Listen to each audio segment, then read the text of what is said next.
Hi friends, good morning, welcome to IXMB। I hope आप सब अच्छे हैं and you are preparing well for your examination.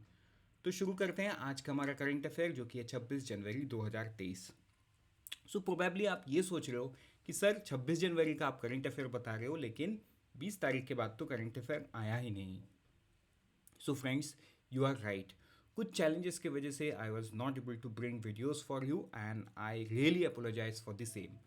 But let me make sure कि अगस्त महीने से पहली बार ऐसा हुआ है एंड ये ऐसा आखिरी बार ही होगा। From next time video will not be delayed, video will be on the day because I can understand preparation gets delayed because of this reasons, right?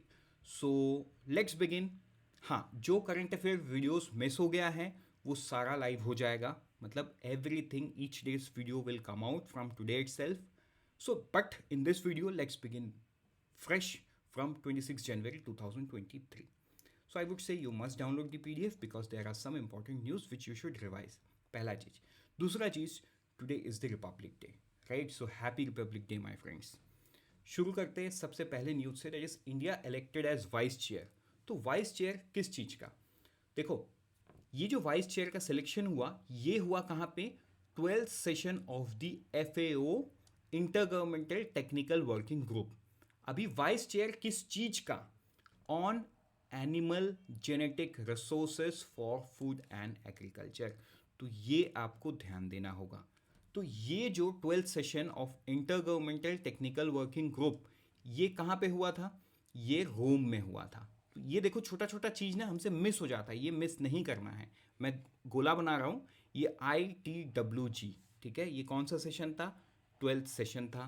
कहाँ पे हुआ? रोम में हुआ. कब हुआ? 18 जनवरी से 20 जनवरी 2023.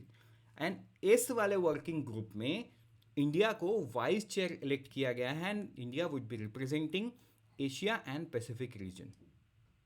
ठीक है, ये आपको ध्यान देना है एंड आपको याद भी रखना है. अच्छा, अभी इससे रिलेटेड जो पर्सन है जिनका नाम हमें याद रखना है वो डॉक्टर BN त्रिपाठी. ये कौन है? ये है डेप्यूटी डायरेक्टर जनरल ICR, ठीक है, and the national coordinator vice chair the session and also act as a rapporteur. तो ये भी आपको ध्यान देना है क्योंकि आपको डायरेक्टली ये सवाल पूछ सकता है. अब ये जो वर्किंग ग्रुप है ये किसने स्टेबलाइज किया? ये FAO के कमीशन ने ये किया है, on genetic resource for food and agriculture. ठीक है, तो आई होप ये आपको समझ में आ गया है कि आपको ये याद करना है. So let's move to the next news, that is Nidhi Aapke Nikat programme. अब ये न्यूज़ क्या है? देखो, this news is related to EPFO, employee provident fund organisation. इन्होंने एक massive district outreach programme launch किया है in all districts of the country. देश में जितने सारे भी कुछ अप्रोक्सीमेटली 740 डिस्ट्रिक्ट्स है, ये सारे डिस्ट्रिक्ट्स में उन्होंने कर दिया है एक आउटरीच प्रोग्राम का लॉन्च. होगा क्या? राइट, ये होगा क्या इससे? देखो, it will not be only grievance redressal platform and information exchange network for the employees and employ, but also a platform for the exchange of information with the district level authorities of various states and central government departments. तो ये आपको ध्यान देना है. In this program, a help desk will be created where members will get the online services like filing of online claims. मतलब आप ये grievance से जुड़ता हुआ ही न्यूज़ है. अब क्योंकि देखो, मैं आपको बताऊं, आपको ध्यान होगा कि पिछले 4 महीने से UIDAI ग्रीवियंस रिड्रेसल इसको जीत रहा है, राइट. तो इसका मतलब जब वो जीत रहा है मतलब कोई कंपटीशन हो रहा है. आपको ध्यान होगा ना, UIDAI पिछले 4 मंथ से ग्रीवियंस रिड्रेसल के अवार्ड्स को जीत रहा है. हमने शुरू में पढ़ा जीत गया, फिर बाद में पढ़ा सेकंड टाइम इन ए रो, फिर बाद में पढ़ा थर्ड टाइम इन ए रो, फिर बाद में हमने पढ़ा फोर्थ टाइम इन ए रो. तो इसका मतलब ये है कि कंपटीशन हो रहा है. तो इसका मतलब ये भी है कि कंपटीशन में कोई है, एंड इसका मतलब ये भी है कि कंपटीशन में जो लोग हैं वो भी कुछ कर रहे हैं. And this is the news related to that perspective कि EPFO भी ग्रीवियंस रिड्रेसल को लेके सीरियस है and they are doing something serious.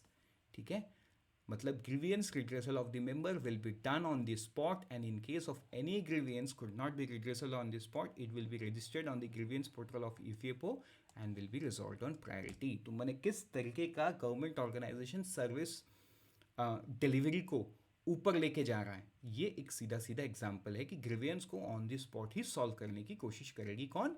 EPFO, so that may be in the future we can see the news कि ईपीएफओ ने जीत लिया है, राइट। तो ये प्रोग्राम का नाम क्या है? निधि आपके निकट। तो ये आपको याद रखना है, ठीक है, निधि आपके निकट। ये कब होगा? This will be conducted 27th of every month starting from January 2023।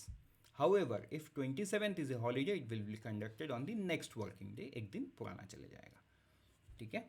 तो फ्रेंड्स बढ़ते हैं आगे। नेक्स्ट न्यूज़ में वो है हिंडनबर्ग रिसर्च। तो देखो एज सच ये बहुत स्पेसिफिक न्यूज़ है, मतलब नहीं है एग्ज़ाम पे पूछा जा सके, बट येस समटाइम्स कुछ न्यूज़ जो है ना वो आपको जनरल इकोनॉमी के पता होने चाहिए। मतलब हमेशा एग्ज़ाम पर्सपेक्टिव से आप पढ़ो ये भी इम्पॉर्टेंट नहीं है, आपको इकोनॉमी का जनरल अंडरस्टैंडिंग भी समझ होना चाहिए। हमने कुछ दिन पहले क्या पढ़ा था कि अदानी ग्रुप का एफपीओ आया। वो लोग एक एफपीओ लेके आ रहे हैं 20,000 करोड़ का, राइट, जो मतलब बहुत बड़ा एफपीओ है। This is one of the biggest FPO in the country. तो एक यूएस का इन्वेस्टमेंट रिसर्च फर्म है कॉल्ड हिंडनबर्ग रिसर्च। इन्होंने अदानी ग्रुप का ऑडिट किया एंड इन्होंने अपनी रिपोर्ट में बताया कि Adani group stock manipulation and accounting fraud scheme में शामिल है। तो देखो मतलब ये एक प्राइवेट न्यूज़ है, राइट। तो इसको बहुत ज़्यादा हम एग्ज़ाम पर्सपेक्टिव से सीरियस नहीं ले सकते क्योंकि ये नहीं पूछेगा। अब क्योंकि ये अदानी ग्रुप से एसोसिएटेड है, ये उस एफपीओ के टाइम में एक ऐसा न्यूज़ आ रहा है, तो कहीं ना कहीं मतलब आप अगर आरबीआई का एग्ज़ाम या सेबी का एग्ज़ाम दोगे फ्यूचर में जाके, तो ये सारा न्यूज़ थोड़ा सा आपके लिए इंपॉर्टेंट है। बाकी बैंक्स पीओस में आप लोग जो भी हो उनके लिए जनरल अंडरस्टैंडिंग काफ़ी है, राइट। अब एक क्यों इंपॉर्टेंट है मैं आपको बताता हूँ। देखो अभी यहाँ पे एक ये भी आया, it also accuse the conglomerate of improper use of offshore tax fund and flat concerns about the group high debt. तो हाई डेट की बात तो हमने कुछ दिन पहले की थी कि ग्रुप का 50% से ऊपर का तो डेट है, बट ठीक है बिजनेस तो डेट पे ही होता है, तो सब चीज़ के इफ्स एंड बट्स हैं। उन्होंने ये भी कहा कि हाइडनबर्ग issued the report and said it has taken short position in the group stock. तो ऐसा भी हो सकता है, मतलब this is a perspective. Short position का मतलब क्या है कि आपने स्टॉक को सेल कर दिया before you even bought it, assuming कि स्टॉक प्राइस गिर जाएगा। तो गिर जाने से आप मार्केट क्लोज होने के पहले खरीद लोगे, तो वो जो डिफरेंस होगा वो आपका प्रॉफिट होगा। तो ऐसे न्यूज़ से ऑब्वियसली स्टॉक प्राइस पे फर्क पड़ता है and people will take short position in the future, right. तो ये है general understanding perspective. I know यहाँ पे आपको थोड़ा सा कन्फ्यूजन लगा होगा क्योंकि मैंने स्टॉक मार्केट का थोड़ा सा डीप में जाके आपको ये बताया कि शॉर्ट पोजीशन कैसे काम करता है। प्रोबेबली आपको पता नहीं है, नो प्रॉब्लम, आप कमेंट सेक्शन में लिख दो कि आपको समझ में नहीं आया है शॉर्ट पोजीशन, तो इसके रिगार्डिंग भी एक अलग से वीडियो मैं बना दूंगा जहाँ पे short position and long position क्या होता है एंड कैसे काम करता है ये मैं एक्सप्लेन कर दूंगा, तब आपको समझ में आ जाएगा। बट आपको तो कमेंट सेक्शन में लिखना है। देन अदानी, अब तो ये तो एक फैक्ट है कि अदानी ग्रुप जो है उन्होंने ये बोल देना है कि ये सब तो मिस इन्फॉर्मेशन है, गलत है, and this is obvious. And कई बार ये जो छोटे छोटे इन्वेस्टमेंट फर्म्स होते हैं ना, फॉरेन्स के, यूएस के होते हैं, यूके के होते हैं, मतलब कई बार वो ऐसा भी होता है कि एक प्रोपोगेंडा बेस्ड भी होता है। So let's not discuss that perspective. हमको तो इकोनॉमी का जनरल अंडरस्टैंडिंग ही चाहिए फॉर एग्जाम के लिए। अब उन्होंने क्या लिखा, क्यों लिखा, उससे हमको मतलब नहीं है, हमको मतलब है उन्होंने क्या लिखा, ताकि हमको एक जनरल अंडरस्टैंडिंग मिल जाए जो अब तक हमको मिल चुका है। तो बढ़ते हैं आगे नेक्स्ट न्यूज़ पे, वो है भाग ओएस। तो एक बहुत बड़ा न्यूज़ है। आईआईटी से एक इनक्यूबेटेड कंपनी जिसका नाम है जंड के, ठीक है, ये आईआईटी मद्रास से इनक्यूबेटेड कंपनी है। तो इन्होंने एक भार ओएस नाम का ऑपरेटिंग सिस्टम बनाया है, राइट। लेकिन देखो ऑपरेटिंग सिस्टम बना लेना जितना इम्पॉर्टेंट है उतना ही इम्पॉर्टेंट ये है कि आप उस ऑपरेटिंग सिस्टम को यूज़ कहाँ करोगे। मतलब कोई डिवाइस में करोगे, तो डिवाइस में करोगे तो उसके लिए क्या चाहिए, कोई एक मैन्युफैक्चरर चाहिए जो उस ऑपरेटिंग सिस्टम को अडॉप्ट करके अपने डिवाइस में फिट करे, मतलब ओरिजिनल इक्विपमेंट मैन्युफैक्चरर चाहिए कोई। तो भार ओएस जो अब की सिर्फ कॉम्पेटिबल है गूगल के पिक्सल फ़ोन में। तो देखो ये एक बहुत कंपिटिटिव न्यूज़ भी है जहाँ पे गूगल पिक्सल, गूगल एंड्रॉयड जो ऑपरेटिंग सिस्टम है वो भी गूगल का है, एंड गूगल का जो हार्डवेयर है पिक्सल सीरीज वो भी गूगल का है। तो भारत ओएस गूगल पिक्सल में चलता है, मतलब गूगल अपने ही कंपटीशन को आगे लेके आ रहा है। नाउ भारत ओएस अपने इस ऑपरेटिंग सिस्टम को और एडेप्टिव बनाने के लिए they are opening doors to open original equipment manufacturers of handset to corporates offering a secured environment for users। तो ये कुछ सिक्योर्ड एनवायरनमेंट प्रॉमिस कर रहा है, बट ये तो समय के साथ ही पता चलेगा ये कितना एडवांस रहेगा एंड कितना रोबस्ट रहेगा when you compare it with the Android and iOS। ठीक है, तो ये सारा चीज़ आपको ध्यान देना है। भार ओएस जॉइंट के is the company, IIT Madras is the incubated IT। ठीक है, at present Bhar OS is compatible with Google Pixel phone. It has no default application, so users aren't forced to use apps they may not be familiar with or trust। ठीक है, चलो बढ़ते हैं आगे next news की तरफ, वो है इंडियाज इकोनॉमिक ग्रोथ। तो अभी यूनाइटेड नेशन का एक रिपोर्ट आया, जिस रिपोर्ट में उन्होंने इंडिया का जो ग्रोथ फॉरकास्ट है वो 20 बेसिस पॉइंट से गिरा दिया है टू 5.8% फॉर 2023 कैलेंडर ईयर। ये इंपॉर्टेंट है, देखो कई बार कैलेंडर इन फाइनेंशियल ईयर, इस पे आप हो जाते हो कंफ्यूज। ये मैं आपको समझाता हूँ। अगर आपको कहीं पे कैलेंडर ईयर लिखा हुआ मिला, इसका मतलब है वो 1 जनवरी, let's say calendar year 2023 to